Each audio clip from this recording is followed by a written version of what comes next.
Hello everyone, it's Shel C from PaperOcotilloStudio, and today I'm sharing with you making some more kind of painty papers like I did last week or whenever it was. I guess it was on the live, I don't know. Anyway, this time I'm using Inktense. Inktense is made by Derwent, and it is a type of watercolor pencil or watercolor pastel, um, water soluble. But once it's dry, once it's been activated with water and then dry, it is permanent, like a permanent ink. So it's a unique product. I have it both in this 12 pack of blocks as well as in a pencil set. I used to use watercolor pencils a lot, and to color things in and to make them pretty, like stamped images and stuff. And I thought, oh, wouldn't it be great to have some of these Inktense watercolor pencils, because I could do what I liked doing at the time, but then they become permanent and I don't have to worry about maybe possibly using them in a mixed media project. Because in mixed media you make a lot of layers, and you put wet glue on top of things that are water soluble and they run. So I thought Inktense would be a perfect way to get around that. And it is. I kind of put them away in a drawer, and I haven't seen them for a while, and I thought I would get them out.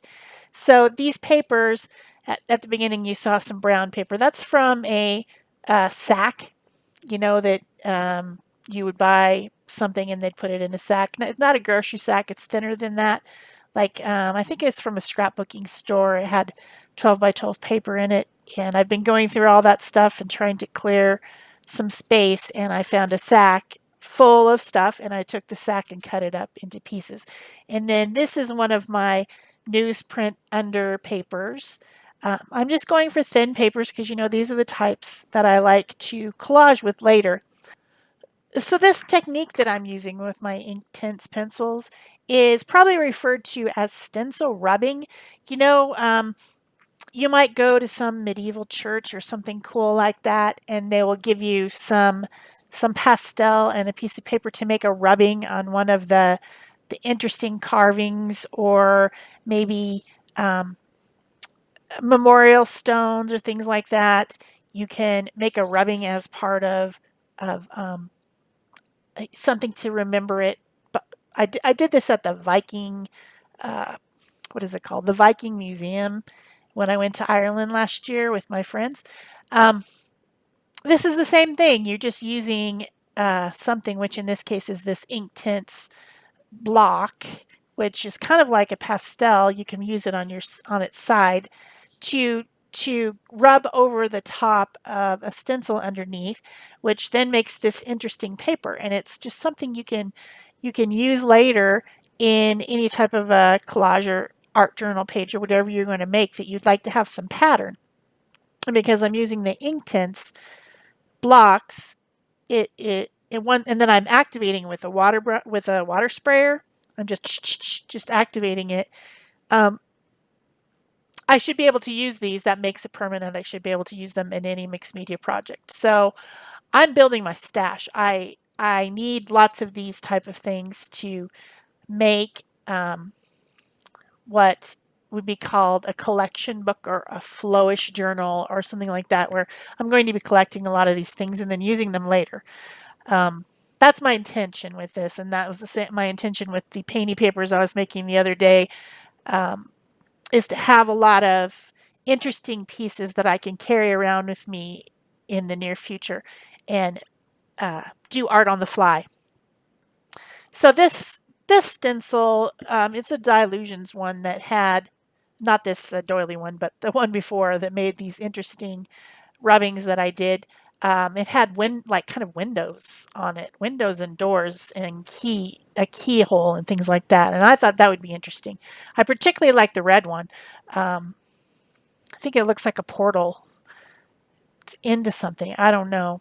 And then this one, this deco art one, was one I just received in Happy Mail from Debbie. So I wanted to try it out. Now that deco art one doesn't work as well, and I guess it's because it has much finer openings. So the best ones to do stencil rubbing with would be ones that have more blocky design and openings, wider, bigger openings, which then you can really pick up the designs with. So that was something I learned too as I was doing this. Then, of course, whenever I make painty papers, I like to embellish them, and so I figured I would do the same type of thing with these Inktense papers by using my Inktense pencils, which I have some that are the same colors and some that are similar colors. I have a lot more pencils than I do blocks, but I thought they would make nice embellishments. So all I'm doing is just going with the pencils over the pattern that I had already got from the stencil rubbing and just, tracing parts of it or making marks, drawing in, coloring in, just to make the paper more interesting. And this is again that lighter weight um, paper sack paper. This one is same thing. It's got a lot of pattern over it. And by the way, the stencils, these other stencils that I'm using, not including the Dilutions Frames Windows one and the doily one, are from the Stencil Club from February. And these are designed by Mary Beth Shaw. And they just have random interesting patterns on them. There's a 9 by 12, a 6 by 6, and a 4 by 4 that come. The way Stencil Club works is you join and you pay $25 in the United States, $25 a month, and each month you get a set of stencils that are exclusive to the club. So these are the ones that came in February, and I hadn't even touched them. They were just still in um, their little box, their little cardboard envelope. So I had to get them out and play with them. So that was another play that I had as in addition to the Inktense today. So if you want to do your mark making through the stencil, you can. You can use your pencils and draw around stencil shapes. You can just draw freehand. Uh, and all this is once I activate it and let it dry with the sprayer, um, it's going to be permanent, and I can use bits and pieces of this or even the whole sheet on an art journal page or some other project. So at the end of this video, I did make an altered tag with one of the pieces. I think it was the first piece I started. So this black one, I start messing with it, and then I decide it's really kind of, I don't know. It was hard to embellish, so I ended up doing something else with it. This one, instead of using a stencil rubbing, I'm just taking the block and making a pattern, which kind of, as I started to make it, I thought it looked like bamboo, like stalks of bamboo growing in a grove. So I just left it. I added a little bit more of the colors of the blocks, and then I think I ended up drawing around the shapes with a pencil too. But this one's very dramatic when you activate it because that paper gets dark when you put water on it and then lightens back up later. Yeah, I decided to draw around it. So to me, it looks like bamboo. It's got a very bamboo forest type of an idea. So you certainly don't have to use a stencil, but the stencil rubbing was fun, and I wanted to play with those new stencils that I had from the club. So I think the club is great. They have lots of extras. You get, extra little videos from the person who designed the stencils and how they had intended for them to be used, and you get some things from some of the people who got them early and could play with them. It's called Stencil Club Voices. Yeah, pretty fun. So this one has blues and pinks on it, and it is a piece of deli paper. The thing about the deli paper is that when you spray it, it tends to puddle up a lot more because I think because of it's got some sort of a coating on it. And so the Inktense gets a little bit more muddled. The designs don't stay as crisp on it. Whereas with the more absorbent paper like the newsprint and the what is that thing called? Bag. It absorbed the water, so the puddles don't happen as much. So it does make a different effect when you use it on the deli paper. So I'm just using some acrylic paints to embellish this one. I used a homemade stamp with some round circles on it with some white gesso. I used a tube to stamp some circles with a fluorescent pink acrylic paint, and then I went back with the gesso and stamped some more circles. And then this one got the stencil out again. This was the black one, and going over it with some white gesso through the stencil, bringing out some of the patterns that way. The black one was just too black, and it didn't highlight enough of the pattern that was on the stencils underneath. So it might have been because the paper was too wet, but I think it looks nice with the white over it. Here I am just using up the gesso. I did stencil over stencil on that one. And more mark making, more drawing. This was a fun process. It's something you can just do when you need to relax. Um, all you need is some Inktense, and you can just play around with some of your old papers that you didn't throw away. And then after this white was dry, the white gesso, I came back in with some color again and brought in the lime green and some yellow and some different colors, red, around the designs. And that was interesting too. It's just fun to make marks and get your hands a little bit dirty and get some color onto some paper that you plan to use in the future. Just build up your stash that way. The gesso wasn't quite dry down there at the bottom when I started to put the color on it, so that didn't work so good. It needed to be dry, not still goopy. You know, that's how it goes. Sorry, I'm yawning. Now you're all yawning. That looks kind of cool with the color coming out on the edges of the white gesso. So, just another fun thing to do. Put it over in the pile. So here I am making an altered tag.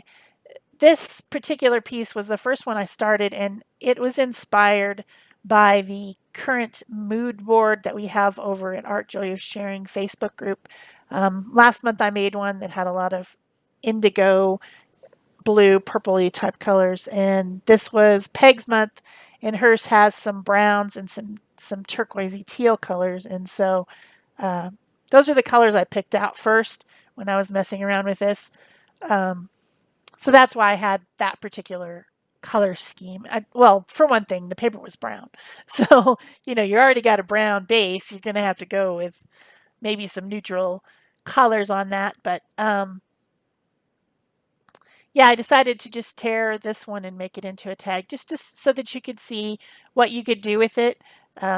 Maybe I won't always be making tags. Maybe I'll be making other stuff. But I thought I would give it a try, make sure that it works, and it works perfectly. None of that Inktense that was on there ran at all. It was permanent, didn't swish around when I put the glue on it or anything. So it definitely works. They're not lying when they say it's permanent. Has to be water activated first, though. If you put it on there and then you don't water activate it, then when you go to put something on it like glue that has water in it, it's going to activate. And then you'll be like, dang it. So spraying it with some water and letting it dry is a good way to get it all activated and ready to go. So then I came back with this stencil, made some more pattern with the white gesso. Then I'm again going over it with the Inktense pencils and blending those with a water tank brush, which is super cool effect. I got some brown on the edges. I got some teal type colors. I got some brilliant chartreuse green. And I thought that looked pretty cool over that more subdued background. These aren't my colors, people. I don't usually use these subdued colors. I tend to go for brighter stuff most of the time. But I am not going to discriminate against any color. All colors are beautiful, and just because I don't use them all the time doesn't mean I don't love them. So the bird cutouts are from a Canvas Corp Brands, what do they call that? Mixed media, I don't know. They have some printed papers at Canvas Corp Brands that are very strange and interesting rag paper.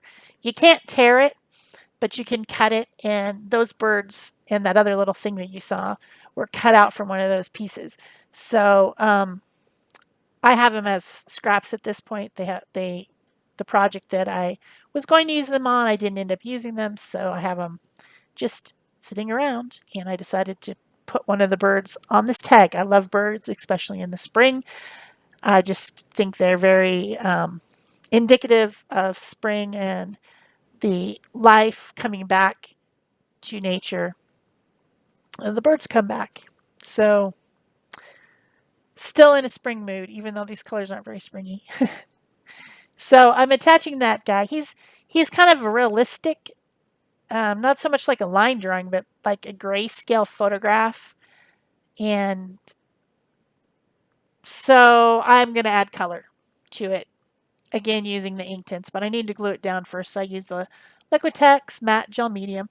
And then I thought it was awfully dark.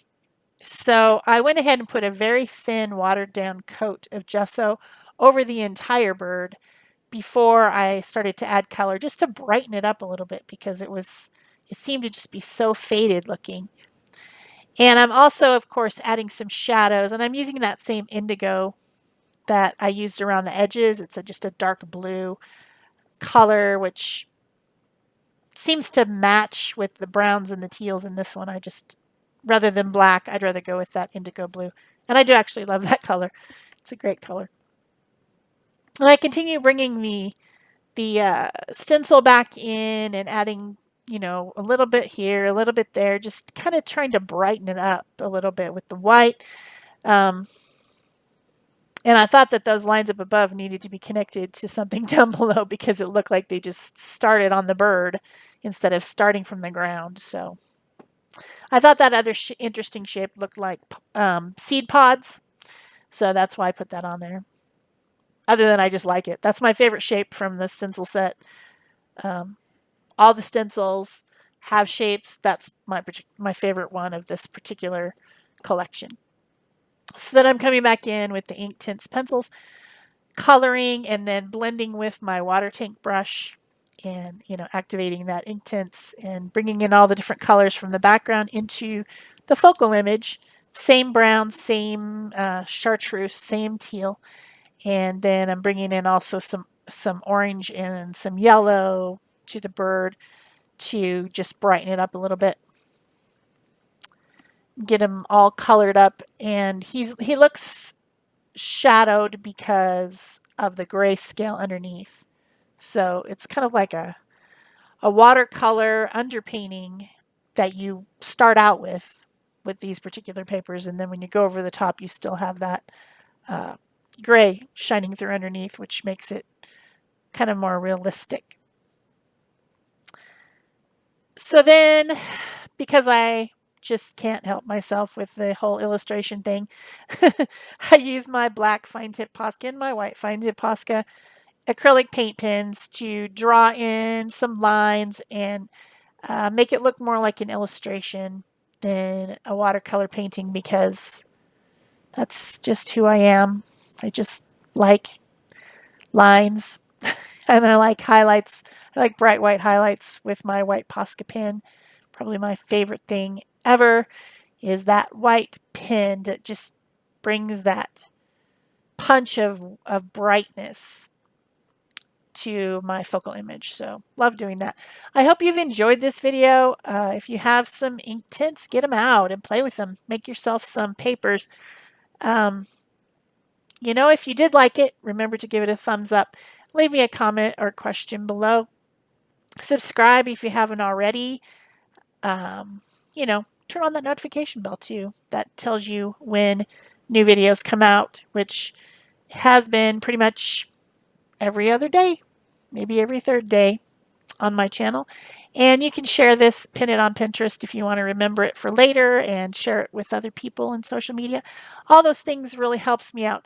Also, I'll have the links to my Amazon affiliate thing below the video if you want to buy some Inktense that you haven't tried them yet. I'll have those linked below, as well as any other products that I might have used in this project. I put some splatters on with a little tiny brush because I want tiny splatters. And I added some Tim Holtz chat sticker, a quote from that, and then kind of colored it. It was too white, so I kind of colored it up a little bit with some pencils and repunched the hole, added some sari silk and some ribbon to the top because I like to add fibers to my tags. And then I was done. Here comes your close-ups. That's it for me. Thanks. Bye-bye.